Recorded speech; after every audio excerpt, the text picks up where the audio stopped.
Yo, what's going on, guys? It's Grommy Boy here, or Jacob, and today I'm bringing you a life story about the first time I ever came home drunk.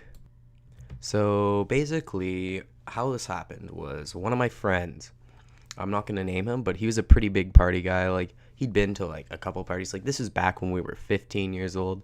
Like, now I'm 16, so I'm pretty senior. But basically, he was like, yeah, like, let's go to this party. Like, my friend invited me. I'll invite you too, as long as like you let me sleep over at your house. And that was the big draw because I don't really think he cared if I went or not. I think he just wanted somewhere to crash because he didn't want to go home messed up. So basically, I agreed, and I was at work. We worked at the same spot. He's like, yeah, like after work, I'll meet you at A&W. That's where we worked, and we'll drive you home. And yeah, so he met us there, drove us to my house, and then I showered and got ready, and we were ready to go. And this was about 9 o'clock now when we were ready to go to the party. So my mom drove us there, and there's this salon, and it's right across from our high school and also right beside a medicine center. So she dropped us off in the medicine center parking lot, and we walked around and went into the party, and she's like, yeah, like don't drink anything, like have fun, but just like stay sober, don't do anything. I was like, all right, I will. Like, I honestly wasn't planning to do anything that night, but it kind of happened. So like this house was laid out like there's a bottom entrance and then there's like a top entrance. So we went in through the top, and this was before the party had really started. And there was just lots of like people sitting around talking. A couple people were drinking, but like not that much. And then I saw one of my friends from Penticton. I'm also not going to name his name because I don't think he wants this going out about him. But basically, he was like, "Yo, like, do you have any liquor?" And I was like, no." He's like, "All right, well, do you know how to get some?" And I was like, "Well, I have this one friend because I have this one friend who is friends with an older guy, and they just gotten off work together because I know his work schedule." But basically, they just gotten off work, and he was like, yeah, like, can you call them for me? And I was like, yeah. So we called them, and they were good to get it. So we met them in the school parking lot. We walked across the street over to the school, and we saw these two people pull up in a shitty ass car. One of them was my friend. He's probably my best friend, and another one was his older friend. Now, these people are kind of important, so I'm going to give them the name. The older guy, he's going to be called Jonas, and my other friend's going to be called Mike. So basically, Mike was like, yeah, like, what do you need? And my other friend was there. He's like, yeah, can I get a 24-pack of Budweiser? And then he also got a Mickey of Fireball, right? The Fireball is important because I drank all of it, and I was very lightweight, got fucked up. But basically, so we did the deal. They drove to the liquor store, came back, bought it, and then he drove back, gave my friend the stuff.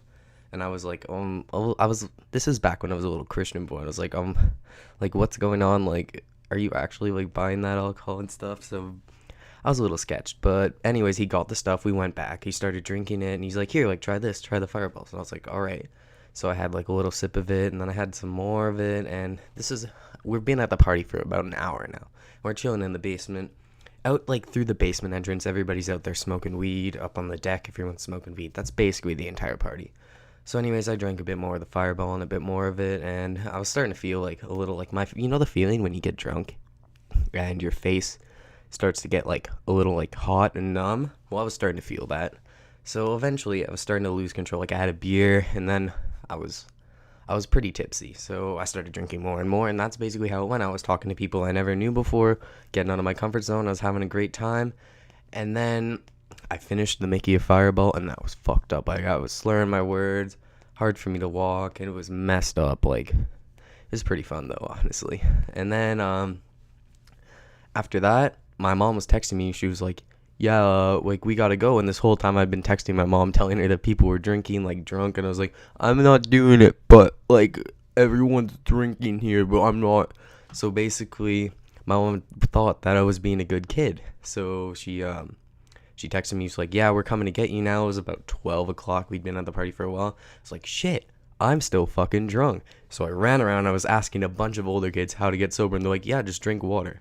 So I run over to the sink, and I must have drank at least 6 large glasses of water.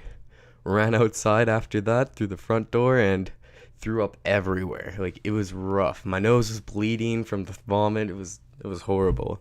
So basically, I ran back into the house, went in the bathroom, cleaned up, got out, and then I need to find my friend. I was feeling a little better than before, but I was still feeling pretty bad. And this whole time, I'd also smelled like cigarette smoke because I'd been out front smoking cigarettes, because bad decisions when you're drunk, right?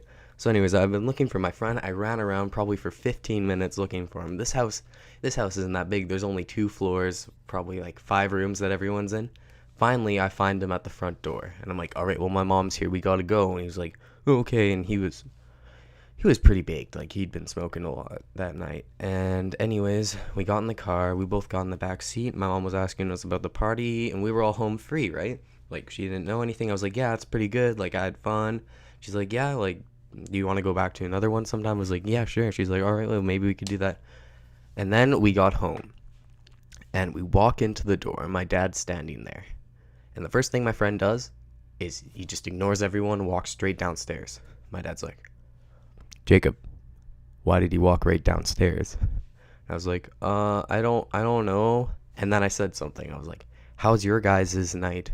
But I slurred my words, or I said something wrong, and my dad just knew. He came up, sniffed my breath.